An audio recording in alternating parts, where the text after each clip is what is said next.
बाबा जी और हुजूर जी की प्यारी संगत जी, राधा स्वामी जी, स्वागत है आपका हमारे चैनल रूहानियत का शब्द में। संगत जी, क्या आपने कभी यह सोचा है कि हम आंखों से बाहर देखना तो जानते हैं, पर कभी भीतर झांकना क्यों नहीं सीखा? संगत जी, यही वह मूल कारण है कि हम बार बार जन्म मरण के चक्र में उलझे रहते हैं। हम इस माया की दुनिया में इतने रच बस गए हैं कि हमारी चेतना, जो असल में ऊपर उठने के लिए बनी है, वह नीचे इस शरीर के 9 द्वारों के माध्यम से बाहर की दुनिया में ही भटक रही है। हमारे नेत्र, कान, नाक, मुंह, त्वचा, यह सारे इंद्रिय द्वार हमें संसार की ओर खींचते हैं। हमारा ध्यान, हमारी सूरत पूरे दिन इन्हीं द्वारों से होकर संसार की मोहमाया में बिखरा रहता है। यही कारण है कि हम भीतर की ओर, अपने सच्चे घर की ओर बढ़ नहीं पाते। नामदान के समय बाबा जी ने हमें यही समझाया था, न कि अब समय आ गया है भीतर लौटने का। ध्यान को केंद्रित करके आंखों के पीछे आज्ञा चक्र पर ठहराने का अभ्यास करना है। यही वह स्थान है जहां से हमारी अंतर यात्रा शुरू होती है। यही वह 10वां द्वार है जहां से हमारी चेतना ऊपर उठ सकती है, शुद्ध हो सकती है और उस शब्द धुन को सुन सकती है जो हर पल अंदर बज रही है। लेकिन संगत जी, जब तक ध्यान यहीं ठहरेगा नहीं, तब तक वह धुन कैसे सुनेगी? जब तक मन को बाहर की रंगलियों से हटाकर भीतर की ओर मोड़ेंगे नहीं, तब तक वह आनंद कैसे मिलेगा जिसकी आत्मा को सदियों से प्यास है? पर सत्य यही है संगत जी, हम इस माया में मस्त हैं, बाहर की दुनिया में खोए हुए हैं और अपने असली स्वरूप को भूल चुके हैं। हम यह भूल गए हैं कि हम आत्मा हैं, परमात्मा की संतान हैं और हमें लौटकर उसी की ओर जाना है। लेकिन लौटेंगे कैसे? जब हमारी सूरत इस शरीर रूपी किले में स्थित आंखों के पीछे जाकर स्थिर होगी, तब जब ध्यान वहीं टिकेगा, वहीं ठहरेगा, तभी भजन सिमरन का असली स्वाद मिलेगा। तभी कर्मों के बंधन टूटेंगे, तभी मुक्ति के द्वार खुलेंगे। इसीलिए संगत जी, आज की यह वीडियो बहुत विशेष है, क्योंकि आज हम गहराई से सीखने वाले हैं। आंखों के पीछे इस तरह से ठहरना कैसे सीखें, ताकि हम इस संसार के शोरगुल से ध्यान हटाकर उस शांति की ओर बढ़ सके जो केवल भीतर है, हमारे सद्गुरु के चरणों में है। कृपया अंत तक जुड़े रहिए, क्योंकि यह ज्ञान, यह अभ्यास आपके जीवन की दिशा बदल सकता है। और हाँ, अगर आप हमारे चैनल रूहानियत का शब्द पर नए हैं, तो कृपया सब्सक्राइब जरूर करें, ताकि बाबा जी की अमूल्य शिक्षाएं आपके जीवन में निरंतर पहुंचती रहे। संगत जी, आपने न जाने कितनी बार यह अनुभव किया होगा कि जब हम ध्यान में बैठते हैं, जब सिमरन गहराई से शुरू होता है, जब ऐसा लगता है कि अब हमारी सूरत धीरे धीरे ऊपर उठने लगी है, तभी कोई ना कोई बात, कोई ख्याल, कोई शरीर की हलचल या कोई बाहरी आवाज हमारी तवज्जो को नीचे खींच लेती है। और यही होता है, हमारी सूरत जो अभी अभी भीतर एकाग्र हो रही थी, वह अचानक किसी न किसी 9 द्वारों के जरिए बाहर निकल जाती है। कभी आंखों के माध्यम से किसी दृश्य की स्मृति में, कभी कानों के जरिए किसी बीते संवाद में, कभी मन के जरिए किसी कल्पना या चिंता में, और हम ध्यान में होकर भी ध्यान से भटक जाते हैं। लेकिन संगत जी, ऐसे क्षणों में एक बहुत ही गहरा और अमूल्य सत्य है, जिसे हमें समझने की जरूरत है कि हम चाहे जितना भी भटक जाए, लेकिन हमारा सद्गुरु कभी हमसे अपनी दृष्टि नहीं हटाते। आपने देखा होगा, जब सद्गुरु सत्संग में आते हैं, चाहे वह एक विशाल पंडाल में प्रवेश कर रहे हो या संगत से दूर बैठे हों, चाहे कोई उन्हें सामने से देख रहा हो या कोई सेवा में व्यस्त हो, वह एक क्षण में ही समस्त संगत पर अपनी प्रेम भरी दृष्टि डालते हैं। वह दृष्टि केवल आंखों से नहीं होती, वह तो आत्मा से होती है। वह नजरिया है जो अपने हर प्रेमी को पहचानता है, चाहे वह जहां भी बैठा हो, जिस भी अवस्था में हो। उसी प्रकार जब सद्गुरु ध्यान विधि में सुबह सुबह बैठते हैं, वे केवल स्वयं ध्यान नहीं करते, बल्कि अपनी समस्त संगत पर अपनी प्रेममय दृष्टि डालते हैं। वह देखते हैं कि उनका प्रिय कौन ध्यान में बैठा है, कौन अपनी मजबूरियों के बावजूद सिमरन में लगा है, कौन बीमार होते हुए भी आंखों के पीछे टिकने का प्रयास कर रहा है। एक माँ की तरह, एक पिता की तरह वह हर आत्मा की कोशिश को देख रहे होते हैं। यह सामर्थ्य केवल एक जीवित पूर्ण वर्तमान सद्गुरु के पास होती है, कोई भी और नहीं। यहाँ तक कि वह गुरु जिन्होंने शरीर छोड़ दिया है, उनका प्रेम तो बना रहता है, पर उनकी वर्तमान कृपा दृष्टि केवल जीवित सद्गुरु के माध्यम से ही आती है। इसलिए संगत जी, जब भी आपको लगे कि ध्यान टूट रहा है, सूरत नीचे जा रही है, तो घबराइए नहीं। उस क्षण अपने गुरु का स्मरण कीजिए। यह जानिए कि वह आपको देख रहे हैं, आपकी हर कोशिश को देख रहे हैं और प्रेम से मुस्कुरा रहे हैं कि मेरा बच्चा कोशिश तो कर रहा है। इस विश्वास के साथ उस टूटे ध्यान को फिर से जोड़िए, क्योंकि सद्गुरु की दृष्टि हमेशा साथ है और यही दृष्टि हमारे जीवन को पार लगा सकती है। संगत जी, यह समझना अत्यंत आवश्यक है कि ध्यान विधि कोई साधारण प्रक्रिया नहीं है। ये वह पावन माध्यम है जिसके द्वारा हम अपनी तवज्जो यानी ध्यान शक्ति को केंद्रित करके अपने सद्गुरु के सुख स्वरूप का दर्शन कर सकते हैं, परमात्मा के साक्षात अनुभव को प्राप्त कर सकते हैं और उसी शब्द धुन के सहारे अपने असली घर की ओर लौट सकते हैं। सद्गुरु हमें जो विधि सिखाते हैं, नाम का सुमिरन, ध्यान की स्थिति, आंखों के पीछे टिकाव, यह सब एक पूर्ण विज्ञान है जो केवल अभ्यास से ही जागृत होता है। लेकिन संगत जी, कठिनाई यह है कि हम इस विधि की गहराई को समझ ही नहीं पाते। पहले तो हम ठीक से बैठते ही नहीं, शरीर को समय देना, मौन में उतरना, रोज ध्यान के लिए कुछ समय निर्धारित करना, यह सबसे पहला चरण है जो हम टालते रहते हैं। फिर अगर बैठते भी हैं तो सिमरन मन से नहीं करते, सिर्फ हंट हिलते हैं। मन इधर उधर भागता है, सूरत भटकती रहती है और फिर हम सोचते हैं कि अनुभव क्यों नहीं हो रहे। सच बात तो यह है, संगत जी की ध्यान विधि तभी कारगर होगी जब हमारा पूरा ख्याल, पूरी तवज्जो उन दोनों आंखों के पीछे आज्ञा चक्र पर टिकना सीखेगी। यह टिकाव कोई आसान बात नहीं, परंतु यही असली साधना है। एक बच्चा जब पहली बार चलना सीखता है तो गिरता है, पर माँ उसे बार बार उठाकर चलना सिखाती है। ठीक वैसे ही हमारी आत्मा जब पहली बार भीतर टिकना चाहती है तो मन उसे नीचे गिरा देता है, कभी पुराने ख्यालों से, कभी इच्छाओं से, कभी थकान से। लेकिन जो साधक बार बार प्रयास करता है वही धीरे धीरे अपनी तवज्जो को नीचे से ऊपर उठाना सीखता है। ध्यान में बैठकर अगर हम यह ठान ले कि मुझे आज अपनी सूरत को आंखों के पीछे टिकाना ही है और बार बार भटके हुए ध्यान को प्रेम पूर्वक वहीं लाकर बैठाएं, तो धीरे धीरे यह प्रक्रिया आसान होती जाएगी। क्योंकि संगत जी, सद्गुरु वही स्थान बताते हैं जहां आत्मा और परमात्मा का मेल होता है। यह स्थान बाहर नहीं बल्कि हमारे अंदर है, इन आंखों के पीछे जहां से आत्मा की यात्रा शुरू होती है। वही स्थान है जहां शब्द धुन हमें मिलती है। वही स्थान है जहां गुरु कृपा की वर्षा होती है। तो अगर हम इस विधि को गहराई से अपनाएं, नियमित अभ्यास करें और पूरी श्रद्धा से अपनी तवज्जो को आंखों के पीछे टिकाना सीखें, तो कोई कारण नहीं कि हमें उस परम सुख, उस शांति और उस मिलन का अनुभव ना हो जिसके लिए आत्मा जन्मों से भटक रही है। संगत जी, सच्चे प्रेम में न कोई सवाल होता है, न कोई तर्क, न कोई शंका। वहां बस अटूट विश्वास और पूरी श्रद्धा होती है। यकीन मानिए, मैं अपने दिल की बात कह रहा हूं जो खुद भी अपनाता हूं, और वह यह है कि बिना किसी सवाल जवाब के बस अपने प्यारे मालिक के हुक्म को मानते चलना है। जब प्रेम सच्चा हो तो फिर क्यों नहीं होता, बस हाँ मालिक होता है। इसी बात पर एक बेहद प्यारा शेर याद आता है, ध्यान से सुनिएगा तेरा कमाल। तू ही जाने मालिक, मुझे तो सब कमाल लगता है। तू दे तो शुक्र है, तू ना दे तो मलाल नहीं। मेरे रब के फैसले कमाल हैं, उन फैसलों पर कोई सवाल नहीं। संगत जी, जरा ठहर कर सोचना पड़ेगा कि हमारी सुबह कैसे शुरू होती है। हम में से अधिकांश लोग चौकड़ी मारकर बैठ तो जाते हैं, नाम जब भी शुरू कर देते हैं, लेकिन क्या वह सच्चा सुमिरन होता है? नहीं, क्योंकि अक्सर हम सिर्फ शब्द दोहराते हैं। बिना तवज्जो, बिना सूरज जोड़े हमारा मन उस नाम के साथ नहीं होता, बल्कि इंद्रियों के पीछे पीछे भाग रहा होता है। आंखें बंद होती हैं, लेकिन भीतर चल रही होती है। सोचों की दौड़ बीते कल की यादें, आने वाले दिन की योजनाएं, कोई पुरानी बात या किसी व्यक्ति की छवि। और यही कारण है कि सिमरन एक यांत्रिक क्रिया बन जाती है, केवल शब्दों की गूंज जिसमें आत्मा की पुकार, श्रद्धा की गहराई और तवज्जो की गर्मी नहीं होती। मैं जो बातें आपके साथ बांट रहा हूँ वह कोई किताबों की नहीं, बल्कि वास्तविक सत्संग संगी भाई बहनों के अनुभवों की सच्चाइयां हैं। उन्होंने कहा, हम भी यही करते थे, सुबह बैठते थे, नाम जपते थे, लेकिन दिल जुड़ता नहीं था।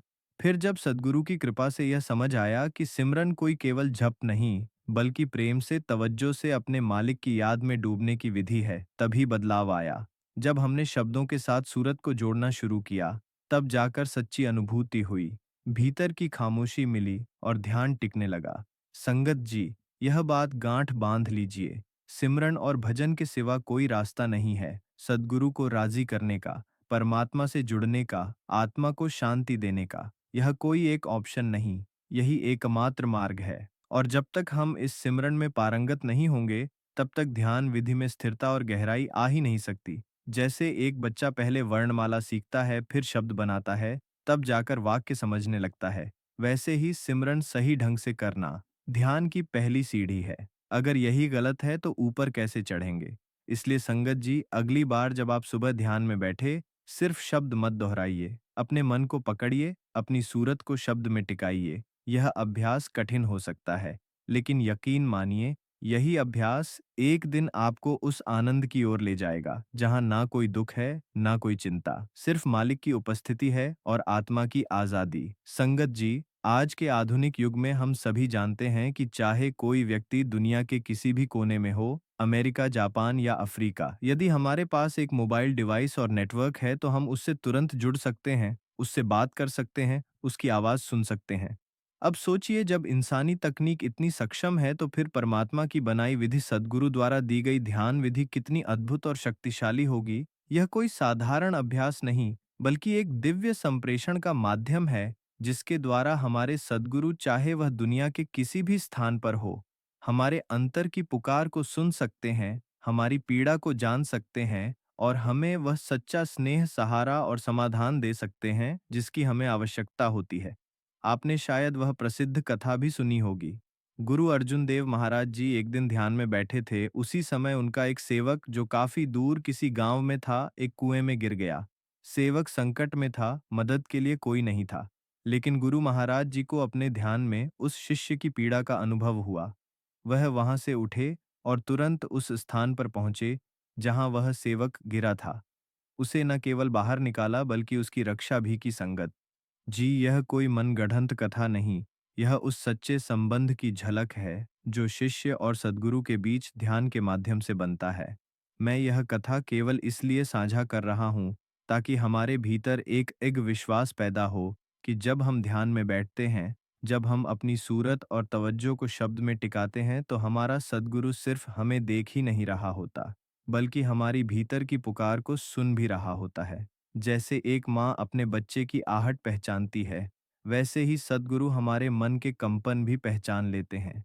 तो संगत जी, जब अगली बार आप ध्यान विधि में बैठे तो केवल एक अभ्यास के रूप में मत बैठिए। बैठिए इस भरोसे के साथ कि आपका सद्गुरु आपको देख रहा है, सुन रहा है और आपकी संभाल कर रहा है। चाहे आप कहीं भी हो और चाहे वह कितनी भी दूरी पर हो। यही ध्यान विधि का चमत्कार है, यह हमें मानव से आत्मा और आत्मा से परमात्मा की यात्रा की ओर ले जाती है। संगत जी, जैसा कि हम सभी ने कई बार महसूस किया है, ध्यान की विधि में सबसे पहली कठिनाई यही है कि हम ठीक से बैठते ही नहीं हैं, और यदि बैठ भी गए तो सिमरन केवल होठों तक ही सीमित रह जाता है। मन और सूरत उसमें शामिल नहीं होते। हम सोचते हैं कि हमने सिमरन कर लिया, परंतु वास्तव में हमारा सिमरन केवल शब्दों की पुनरावृत्ति बनकर रह जाता है। ऐसा क्यों होता है? क्योंकि हमारी तवज्जो, हमारा ख़याल, हमारी चेतना उस नाम के साथ नहीं होती, बल्कि मन और इंद्रियों के साथ जुड़कर इधर-उधर संसार में भटकती रहती है। एक ओर सिमरन चल रहा होता है और दूसरी ओर हमारा ख़याल बाज़ार, रिश्तों, पुराने झगड़ों, भावनाओं, योजनाओं या चिंता में भटक रहा होता है। यही कारण है कि हमारी आत्मा उस शब्द धुन को पकड़ नहीं पाती और हमारा सिमरन सिर्फ जैसे-तैसे निभाया गया कर्तव्य बनकर रह जाता है, बिना रस, बिना गहराई, बिना प्रभाव। अब इसे एक साधारण उदाहरण से समझिए। हम सभी स्वादिष्ट भोजन खाना पसंद करते हैं। अगर हमारे सामने गर्मा-गर्म खाना परोसा जाए, लेकिन उसमें नमक ना हो, तो भले ही वह दिखने में अच्छा लगे, पर स्वाद में बिल्कुल फीका लगेगा। और अगर हम बार-बार बिना नमक के ही खाना खाते रहे, तो अंततः हम उस भोजन से ऊब जाएंगे। ठीक वैसे ही अगर हम रोज ध्यान में बैठे, लेकिन सूरत और तवज्जो के बिना सिमरन करें, तो हमारा सिमरन भी फीका और नीरस हो जाएगा और फिर हम यह कहने लगते हैं कि ध्यान में कुछ होता नहीं, आनंद नहीं आता, शब्द सुनाई नहीं देता। लेकिन वास्तव में दोष ध्यान विधि का नहीं, बल्कि हमारी एकाग्रता और भावना की कमी का होता है। जब हम बिना उत्साह, बिना श्रद्धा और बिना जागरूकता के सिमरण करते हैं, तो ध्यान का अभ्यास एक सूखा नियम बन जाता है और ऐसे में जैसे ही हम आंखें बंद करते हैं, हमारी तवज्जो तुरंत नीचे गिर जाती है, या तो नींद की ओर, या विचारों की ओर, या मन की उलझनों में। इसलिए संगत जी, यह आवश्यक है कि जब हम सिमन करें, तो उसे पूरे मन, सूरत और तवज्जो के साथ करें। वह शब्द जो हमारे हंठ बोल रहे हैं, उन्हें हमारे दिल की पुकार भी बनाना होगा। तब जाकर धीरे धीरे वह शब्द जीवित होंगे, हमारी चेतना को ऊपर उठाएंगे और हमें शब्द की धुन से जोड़ेंगे। यही सच्चा अभ्यास है। सिमरन केवल शब्द नहीं, भाव है, लगन है, एक आंतरिक बुलाहट है जो आत्मा को मालिक के करीब ले जाती है। और जब हम इसे सही तरीके से करने लगते हैं, तब ध्यान अपने आप टिकने लगता है, तवज्जो अपने आप ऊपर चढ़ने लगती है और आत्मा धीरे धीरे उस परम सत्य के संग जुड़ने लगती है जिसकी हमें वर्षों से तलाश है। संगत जी, स्वामी जी महाराज की एक अमूल्य वाणी है। गुरु का ध्यान कर प्यारे, बिना इसके नहीं छूटना, यह कोई साधारण पंक्ति नहीं है, बल्कि उनके गहन आत्मिक अनुभवों का निचोड़ है। उन्होंने स्वयं उस अंतर यात्रा को जिया जिसमें मन की मायावी पकड़, कर्मों के बंधन और इंद्रियों के आकर्षण से निकलना सहज नहीं होता। उन्होंने यह बात केवल उपदेश के रूप में नहीं कही, बल्कि अंदर की यात्रा के संघर्षों को पार कर, उस स्थिति को अनुभव करके हम सबको बताया है कि बिना ध्यान के, बिना सूरत को टिकाए, हम इस जन्म मरण के चक्र से मुक्त नहीं हो सकते। यह माया इतनी सूक्ष्म और इतनी शक्तिशाली है कि चाहे हम कितनी भी बाहरी कोशिश कर लें, चाहे कितनी भी पुस्तकों का ज्ञान ले लें, सत्संग सुन लें, जब तक हमारा ध्यान भीतर नहीं टिकता तब तक हम इस मोह की जकड़न से नहीं बच सकते। अब देखिए, नाम जपना एक बहुत शुभ और आवश्यक कार्य है, परंतु यदि वह नाम जप बिना तवज्जो, बिना प्रेम, बिना सूरत के जुड़ाव के किया जाए, तो वह केवल एक औपचारिकता बनकर रह जाता है। सिर्फ शब्दों को दोहराना और अंदर से खाली होना या आत्मा के साथ धोखा करने के समान है। ऐसा सिमरन बाहर से भले ही ठीक लगे, लेकिन वह आत्मा को ऊपर नहीं चढ़ा सकता। ये ठीक वैसा ही है जैसे कोई दिया तो जलाए पर उसमें तेल ही ना डाले। वह दिया कब तक रोशनी देगा, या कोई पौधा लगाए लेकिन उसे जल ना दे, वह कैसे फलेगा, फूलेगा। स्वामी जी महाराज बताते हैं कि जब ध्यान सही प्रकार से पक जाता है, यानी हमारी तवज्जो आंखों के पीछे स्थिर होती है, मन शांत होता है और आत्मा सिमन में पूरी तरह डूब जाती है, तो उस अवस्था में हमें हजारों सूर्य सूर्य के प्रकाश जैसे अनुभव होते हैं, सद्गुरु के दिव्य दर्शन होते हैं और आत्मा शब्द धुन में लीन होकर एक अलौकिक आनंद की स्थिति में पहुंचती है। यह केवल कोई कल्पना नहीं, बल्कि शास्त्रों और ग्रंथों में वर्णित सत्य है जिसे केवल पढ़कर नहीं, बल्कि स्वयं अनुभव करके जाना जा सकता है। लेकिन हम में से अधिकतर लोग इन अनुभवों को केवल किताबों या सत्संगों तक ही सीमित रखते हैं। हम पढ़ते हैं कि सद्गुरु दर्शन देते हैं, हम सुनते हैं कि ध्यान में प्रकाश होता है, लेकिन हम स्वयं उसे अनुभव नहीं कर पाते। क्यों? क्योंकि हमारा ध्यान अभी उस गहराई तक पहुंचा ही नहीं, और जब तक हम उस वास्तविक ध्यान की अवस्था तक नहीं पहुंचते, तब तक हमारी आत्मिक यात्रा अधूरी है। इसलिए संगत जी, यह बात हृदय में बसा लीजिए कि केवल सिमरन करना काफी नहीं, प्रेम से, सूरत से, उत्साह से, श्रद्धा से करना आवश्यक है, और सबसे बढ़कर गुरु के ध्यान में बैठना, उनकी कृपा दृष्टि को अनुभव करना और उस अवस्था में टिकना ही आत्मा की सच्ची उन्नति है। यही वह मार्ग है जो हमें इस माया के चक्र से निकालकर मूल घर तक ले जा सकता है। संगत जी, जब भी हम ध्यान में उतरना चाहें तो यह बात सदा याद रखें कि ध्यान केवल बैठने से नहीं होता, बल्कि तवज्जो के साथ उतरने से होता है। बिना तवज्जो, बिना सूरत के जुड़ाव के ध्यान सिर्फ एक औपचारिक क्रिया बनकर रह जाता है। इसीलिए जब भी आप ध्यान की तैयारी करें, तो सबसे पहले अपने पूरे ख्याल, पूरे चित्त और पूरी सूरत को एकत्र कर लें और फिर उसे अपने सद्गुरु पर केंद्रित करें, विशेष रूप से सद्गुरु की आंखों पर। सद्गुरु की आंखें वह दिव्य द्वार हैं जिनसे कृपा की धार प्रवाहित होती है। वह माध्यम है जिनसे आत्मा को परमात्मा तक पहुंचने का रास्ता मिलता है।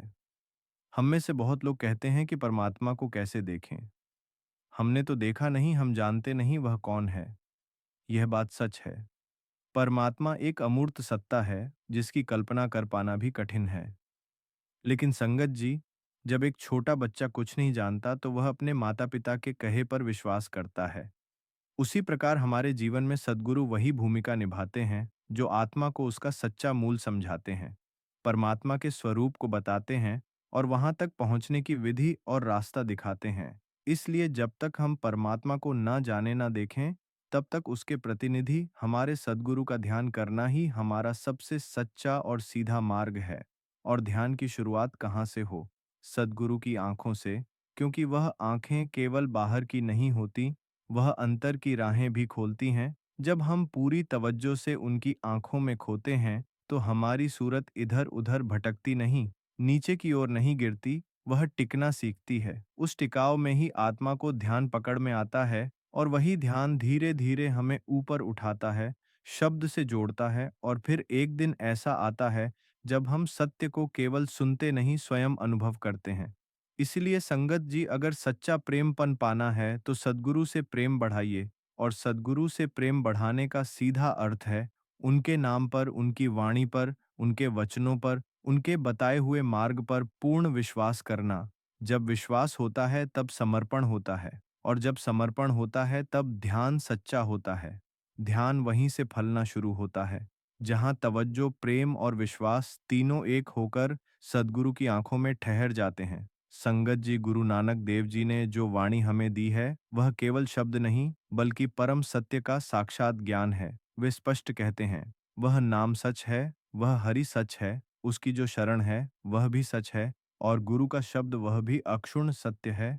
अब जरा सोचिए, जब स्वयं सत्य स्वरूप गुरु यह कहें कि नाम ही सच है और वही नाम हमें भवसागर से पार ले जा सकता है, तो इसमें कोई संदेह, कोई तर्क, कोई संशय शेष नहीं रह जाता। जो गुरु हमें वह अनुपम नाम देते हैं, वह सद्गुणी गुरु हमारे उद्धार के लिए ही इस धरती पर आते हैं। और संगत जी, इसी नाम पर अडिग विश्वास रखना, इसी में हमारी आत्मा की पूर्ण मुक्ति का रहस्य छुपा हुआ है। गुरु साहिब की यह बात कोई साधारण उपदेश नहीं बल्कि अनंत ज्ञान है। इसका कोई ओढ़-छोड़ नहीं। यह अवर नहीं है, यह कोई सीमित चीज नहीं कि जिसे तर्क से मापा जा सके। यह अनंत है, अमूल्य है, अनुभवजन्य है। लेकिन अब प्रश्न आता है कि इस परम सत्य का अनुभव कैसे होगा, हमें इसका ज्ञान कैसे मिलेगा और इस जन्म मरण के चक्र से हम कैसे मुक्त होंगे? संगत जी, उत्तर वही है जो हर महान संत, हर सच्चे गुरु ने हमें बताया है। नाम का सिमरन, शब्द का भजन और गुरु की शरण। जब हम सच्चे हरि के नाम का सच्चे भाव से सिमरन करते हैं, जब हम सद्गुरु के शब्द को मन में उतारते हैं, जब हम दिन रात प्रेम पूर्वक उस मालिक को याद करते हैं, तभी अंदर की यात्रा शुरू होती है। तभी हम उस चेतना से जुड़ते हैं जो हमें इस संसार के झूठे आकर्षण से परे ले जाती है। गुरु का घर यह कोई बाहरी स्थान नहीं बल्कि वह आंतरिक मंडल है जहां से शब्द धुन की अमर धारा बहती है। और गुरु ने इसको बहुत स्पष्ट रूप से समझाया है, किसी भी उलझाव के बिना, बहुत सहजता से, कि अगर तुम चाहते हो कि यह जीवन सफल हो, अगर तुम चाहते हो कि आत्मा को अपने मूल का बोध हो, तो बस एक मार्ग है, नाम, भजन और गुरु की शरण। इसलिए संगत जी, जो बात हमें आज समझाई जा रही है वह साधारण नहीं बल्कि परम चेतना की पुकार है। इसे केवल सुनिए मत, इसे अपने जीवन में उतारिए, इसे अनुभव कीजिए। यही एक राह है जो हमें उस अनंत अमित सत्य की ओर ले जाएगी, जहां जाकर आत्मा सच में कहेगी, वाहे गुरु, गुरु तेरा शुक्र है, तू ही सच है, तेरा नाम ही मेरा आधार है। संगत जी, जब हम कहते हैं कि ध्यान में उतरना है, तो इसका अर्थ केवल आंखें बंद करना नहीं है। इसका मतलब है मन, सूरत और तवज्जो को एक बिंदु पर केंद्रित करना और सद्गुरु द्वारा बताए गए ध्यान के मार्ग पर सच्चे भाव से चलना। सुबह का समय विशेष रूप से ध्यान के लिए उपयुक्त होता है। मौसम ठंडा, वातावरण स्वच्छ और शांत। उस समय प्रकृति भी मौन में होती है और मानसिक ऊर्जा स्वाभाविक रूप से स्थिर होती है। यही वह समय है जब ध्यान में उतरने की प्रक्रिया सहज हो जाती है। बस हमें एक ईमानदार प्रयास करना होता है। अब प्रश्न यह आता है कि कैसे उतरे ध्यान में? संगत जी, जब हम सुबह सुबह इस शांत वातावरण में बैठते हैं और सद्गुरु के स्वरूप का ध्यान करना प्रारंभ करते हैं, विशेषकर उनकी आंखों का, उनके दिव्य मुखंडल का, तो धीरे धीरे हमारी सूरत भीतर की ओर खींचने लगती है। यदि हम इस ध्यान को बार बार टूटने ना दें और एकाग्र होकर बार बार उसी स्वरूप में टिकने का अभ्यास करें, तो एक समय ऐसा आता है कि सारा संसार पीछे छूट जाता है। न विचार रहते हैं, न शंका, न कोई इच्छा।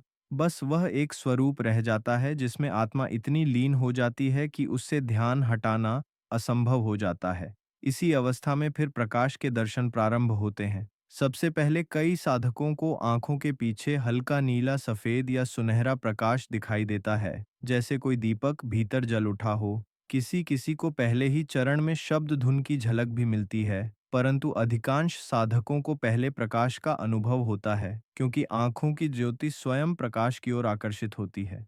यह प्रकाश पहले हल्का होता है, फिर जैसे ध्यान में गहराई आती है, यह तेजस्वी हो जाता है, जैसे हजारों बल्ब एक साथ भीतर जल रहे हों संगत जी। यह कोई कल्पना नहीं, यह उन साधकों के वास्तविक अनुभव है जिन्होंने सच्चे भाव से ध्यान विधि को अपनाया और सद्गुरु की कृपा से भीतर की यात्रा में उतरने लगे। और जब यह प्रकाश दिखाई देता है, तब आत्मा उस ज्योति में खो सी जाती है। उस दिव्य प्रकाश की खींच इतनी तीव्र होती है कि जीवात्मा उसका साथ छोड़ ही नहीं पाती, और यही वह क्षण होता है जब ध्यान सचमुच पकता है और आत्मा की यात्रा मूल घर की ओर शुरू हो जाती है। तो संगत जी, जब अगली बार आप ध्यान में बैठे तो केवल अभ्यास के लिए मत बैठिए, बैठिए प्रेम और दृढ़ता के साथ, इस भावना के साथ कि आज मेरा ध्यान ना गिरे, आज मुझे अपने सद्गुरु का स्वरूप देखना है, आज मुझे उस भीतर की दिव्य ज्योति तक पहुंचना है। और जब यह भाव दृढ़ हो जाएगा तो यकीन मानिए, ध्यान गहराता चला जाएगा, ज्योति बढ़ती चली जाएगी और आत्मा अपने मालिक की ओर खींचती चली जाएगी। यही है ध्यान की सच्ची शुरुआत, और यही है परमात्मा तक पहुंचने का अद्भुत मार्ग। संगत जी, ध्यान में उतरने के लिए हमें निरस्ता को नहीं, बल्कि उत्साह और मुस्तादी को अपना साथी बनाना चाहिए। कई बार हम सोचते हैं कि ध्यान तो बड़ा गंभीर, नीरस और मौन अभ्यास है, लेकिन नहीं, सच्चा ध्यान एक आंतरिक उत्सव है। आत्मा की परमात्मा से मिलने की तैयारी है। इसलिए जब भी ध्यान में बैठे तो मन को रोकने या दबाने की नहीं, सद्गुरु के स्वरूप में पूरी तरह डूब जाने की कोशिश करें। जैसे जैसे आप सद्गुरु के दिव्य दर्शन करते करते स्थिर होते हैं, वैसे वैसे प्रकाश की अनुभूति होती है, और फिर धीरे धीरे उस मनमोहक ध्वनि, उस अंतर के परम संगीत में आत्मा बहने लगती है। यह वही शब्द धुन है जो परमात्मा के घर से आ रही है, और यह कोई बाहर की चीज नहीं, हमारे ही भीतर की अमूल्य निधि है। गुरु साहिबान ने इसे विस्तार से समझाया है। गुरु अर्जुन देव जी और गुरु अमरदास महाराज जी की अमृतवाणी में बार बार बताया गया है कि हरि मंदिर यही शरीर है, यही मानव देह वह मंदिर है जहाँ वह हरि स्वयं वास करता है। उन्होंने कहा, हरि मंदिर शरीर है, ज्ञान रतन प्रकट हुए। जब ज्ञान की ज्योति भीतर प्रकट होती है, तभी हमें यह समझ आता है कि परमात्मा को कहीं बाहर ढूंढने की जरूरत नहीं, वह तो हमारे ही अंदर हर पल, हर श्वास, हर कोशिका में समाया हुआ है। लेकिन यह बोध, यह समझ तभी आती है जब हम ध्यान विधि के मार्ग पर सच्चे भाव से चलते हैं। ध्यान की शुरुआत हमेशा सद्गुरु से ही करनी होती है। जब तक हम सद्गुरु के स्वरूप में प्रेम पूर्वक नहीं ठहरते, तब तक यह यात्रा आगे नहीं बढ़ सकती। और यह बात केवल सत्संगों की शोभा नहीं, बल्कि जीवन का सत्य है। बिना ध्यान कुछ भी नहीं मिलने वाला। हम चाहे जितनी भी पढ़ाई करें, प्रवचन सुने, सेवा करें, अगर ध्यान का अभ्यास नहीं है तो आत्मा ऊपर नहीं उठती, वह परम सत्य को नहीं जान पाती। गुरु अर्जुन देव जी और गुरु अमरदास महाराज जी की अमृतवाणी में बार बार बताया गया है कि हरि मंदिर यही शरीर है, यही मानव देह व मंदिर है जहाँ हरि स्वयं वास करता है। उन्होंने स्पष्ट रूप से कहा है, हर मंदिर शरीर है, ज्ञान रत्न प्रकट हुई। अर्थात असल में हरि मंदिर यह शरीर ही है। इसी शरीर में परमात्मा रूपी ज्ञान रत्न का अनुभव होगा। यही कारण है कि संत महात्मा बार बार समझाते हैं कि मालिक की भक्ति, मालिक की खोज, मालिक का साक्षात्कार, यह सब बाहर जाकर नहीं, बल्कि अपने इसी शरीर के अंदर जाकर ही संभव है।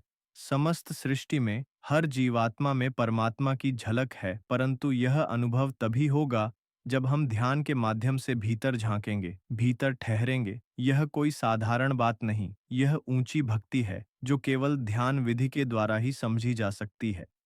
बिना ध्यान के यह बातें सुनने में तो सुंदर लगती हैं, लेकिन अनुभव में नहीं आती। इसीलिए संगत जी, अब समय आ गया है कि हम केवल समझने की कोशिश ना करें, बल्कि ध्यान में उतरे, उस ध्वनि को सुने, उस प्रकाश में खो जाए, और उस सद्गुरु में लीन होकर उस हरि की तलाश करें जो हमारे भीतर ही छुपा बैठा है। यही है सच्चा हरि मंदिर, और यही है सच्चा मिलन। संगत जी, कई लोग ये सोचते हैं कि अभी तो जिंदगी का आनंद लो, मौज मस्ती करो, सिमरन और ध्यान तो बुढ़ापे का काम है, जब उम्र हो जाएगी तब देखेंगे, भजन सुमिरन भी कर लेंगे। लेकिन यह सोच आत्मा के सबसे बड़े भ्रम में से एक है। आत्मिक अभ्यास कोई ऐसा काम नहीं है जिसे टालकर भविष्य में कर लिया जाए। जैसे बुवाई का समय निकल जाए तो फसल नहीं होती, वैसे ही अगर साधना का समय चूक जाए तो अंत समय में पछताने के अलावा कुछ हाथ नहीं आता। संगत जी जरा सोचिए, जब बुढ़ापा आता है तब शरीर जवाब देने लगता है। बाल दूध की तरह सफेद हो जाते हैं, आंखों से पानी बहता है, बैठना मुश्किल हो जाता है, रीढ़ सीधी नहीं रहती, ध्यान लगाना तो दूर बैठने की ताकत भी नहीं रहती। ऐसे में कोई कैसे ध्यान करेगा, जब आज जवानी में शरीर स्वस्थ है, मन में शक्ति है, आंखें देख सकती हैं, कमर सीधी है, आवाज निकलती है, तब हम मालिक को याद नहीं कर पा रहे, तो जब यह सब छिन जाएगा तब कैसे कर पाएंगे? बुढ़ापे में अक्सर कंठ से आवाज तक नहीं निकलती, और अगर निकलती भी है तो स्वयं को ही सुनाई नहीं देती। शरीर कांपता है और मन तब और अधिक अस्थिर होता है, क्योंकि जीवन की उलझनें उस समय बारी बारी से आत्मा को घेरती है। तब न भजन हो सकता है, न ध्यान टिकता है और ना ही मन स्थिर होता है। उस समय आत्मा खुद को कोसती है, क्यों नहीं किया जब समय था, लेकिन तब कुछ कर पाने की शक्ति शेष नहीं रहती। तब सिर्फ पछतावा, ग्लानि और पीड़ा रह जाती है। इसलिए संगत जी, समय रहते चेत जाना ही बुद्धिमानी है। आज ही वह समय है जब हम भजन सिमरन कर सकते हैं, जब हम ध्यान की विधि में पारंगत हो सकते हैं, जब हम अपने सद्गुरु की कृपा को प्राप्त कर सकते हैं। कल पर मत छोड़िए, क्योंकि मालिक का बुलावा कभी भी आ सकता है। इसलिए आज ही से शुरुआत करें, सच्चे प्रेम से, जागरूकता से और समर्पण से। यही हमारी आत्मा की सबसे बड़ी जिम्मेदारी है संगत जी। हर एक सुबह को एक नई चेतना, एक नई प्रेरणा के साथ शुरू करना चाहिए। जैसे ही आंख खुले, पूरे उत्साह और श्रद्धा के साथ उठिए। रात को सोने से पहले ही यह संकल्प कर लीजिए कि सुबह ब्रह्मा मुहूर्त यानी रात्रि के तीसरे पहर में उठकर पूरा जीवन समर्पित भाव से गुरु नाम का सिमरन करेंगे। और ऐसा सिमरन जो सिर्फ हठों से नहीं, बल्कि पूरे दिल से, पूरी सूरत और तवज्जो से किया जाए। वह नाम जपिए जैसे मीराबाई ने किया, जिसमें हर श्वास कृष्ण हो गई। वैसा सुमिरन कीजिए जैसे संत रविदास जी ने कहा, जिनका जीवन मालिक के चरणों में समर्पित हो गया। जैसे तुलसीदास जी ने राम को हर शब्द में रच दिया, वाल्मीकि ने नाम से अपने आप को तर लिया, और जैसे स्वामी जी महाराज ने ध्यान में डूबकर शुद्ध आत्मा की झलक पाई। आज भी हमारे वर्तमान के पूरे सद्गुरु उसी प्रेम से, उसी गहराई से नाम का जप कर रहे हैं, और हमें भी उसी भाव से उनके पीछे चलना है। जब हम पूरे प्रेम, समर्पण और स्थिरता के साथ नाम का जाप करते हैं और अपनी तवज्जो को उस नाम में जोड़ते हैं, तब धीरे धीरे सद्गुरु का स्वरूप हमारे ध्यान में उतरने लगता है। फिर वही ध्यान विधि सच्ची यात्रा का आरंभ बनती है। हमें रोज इसी अभ्यास में आगे बढ़ना है, पहले सिमन, फिर सिमन में तवज्जो, और फिर तवज्जो से सद्गुरु के स्वरूप में लय, ध्यान की अवस्था में बार बार अपने सद्गुरु के दिव्य स्वरूप पर टिकना है। उनके प्रेम से, उनके प्रकाश से अपने चित्त को भर देना है। मन को, तन को, वाणी को अंदर की यात्रा में एकाग्र और स्थिर करना है। ना हिलना, ना डुलना, बस बैठे रहना है, एक ऐसी शांति में जो संपूर्ण समर्पण से उपजे। फिर एक समय आता है जब सद्गुरु हमें अंदर का हरि मंदिर दिखाते हैं। वह प्रकाश जो परमात्मा के घर से आ रहा है, वह हमारे अंतर में प्रकट होने लगता है। वह ध्वनि, वह अलौकिक शब्द धुन जो हर पल मालिक की ओर से बह रही है, वह सुनाई देने लगती है। और संगत जी, यह सब कहीं बाहर नहीं, हमारे इसी शरीर के मंदिर में घटता है। जैसे गुरु अर्जुन देव जी ने कहा, हर मंदिर यह शरीर है, ज्ञान रत्न प्रकट हुए। इस शरीर के भीतर जब ध्यान पकता है, जब सूरत और तवज्जो सच्चे गुरु के स्वरूप से जुड़ जाती है, तभी प्रकाश और ध्वनि की अनुभूति होती है। तब आत्मा धीरे धीरे उस रास्ते पर चलती है जो उसे अपने सच्चे मूल, अपने मालिक, अपने घर की ओर ले जाता है। इसलिए संगत जी, हर सुबह को एक अवसर समझो, एक नई नई शुरुआत, एक पवित्र यज्ञ जिसमें अपने हर श्वास को सद्गुरु के चरणों में अर्पित करना है, और उसी श्वास में उस नाम, उस प्रकाश, उस धुन को पकड़ना है जो हमें भीतर से बदल कर प्रभु से मिला देती है। संगत जी, अंत में बस यही विनती है कि आंखों के पीछे ठहरना कोई कठिन साधना नहीं, बल्कि प्रेम, श्रद्धा और अभ्यास की मांग है। जैसे जैसे हम सद्गुरु के स्वरूप में अपने ध्यान को टिकाना सीखते हैं, वैसे वैसे भीतर की यात्रा सरल होती जाती है। शुरुआत में मन भटकेगा, सूरत गिरेगी, तवज्जो टूटेगी, पर घबराइए मत। हर बार प्रेम से, धैर्य से फिर से बैठ जाइए और अपनी सूरत को आंखों के पीछे के उस दिव्य केंद्र पर टिकाने का अभ्यास करते रहिए।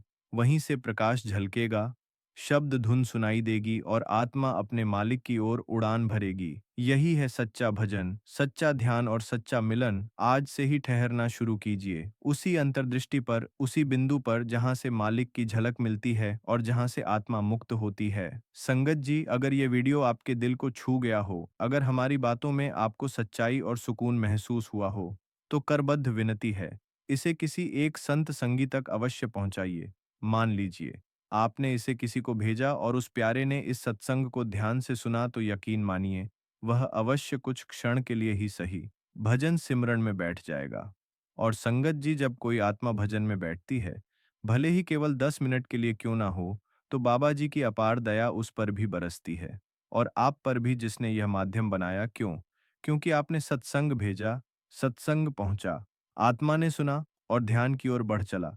यही है सत्संग का सच्चा फल। यही है नाम की सेवा। बहन, यह वीडियो अपने भाई को भेजें, भाई अपनी बहन को भेजें, माता पिता अपने बच्चों को भेजें और यूं पूरे परिवार में यह प्रेममय ध्वनि गूंजे, ताकि हर दिल बाबा जी की ओर खींचे और हर आत्मा सुमिरन में जुड़ जाए। जब आप किसी आत्मा के भजन सिमरन का कारण बनते हैं, तो सद्गुरु अत्यंत प्रसन्न होते हैं और आपकी झोली कृपा, दया और रूहानी आनंद से भर देते हैं। इसलिए संगत जी, यह छोटा सा कर्म बहुत बड़ा फल देता है। आपसे करबद्ध प्रार्थना है, इस वीडियो को अधिक से अधिक संगत में साझा करें, ताकि हर किसी को इसका लाभ मिले और सब सद्गुरु की कृपा के अधिकारी बने। और संगत जी, जो भी हमारे चैनल पर पहली बार आए हैं, कृपया सब्सक्राइब जरूर करें और कमेंट बॉक्स में राधा स्वामी जी लिखें।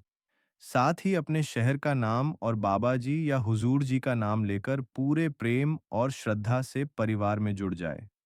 राधा स्वामी जी।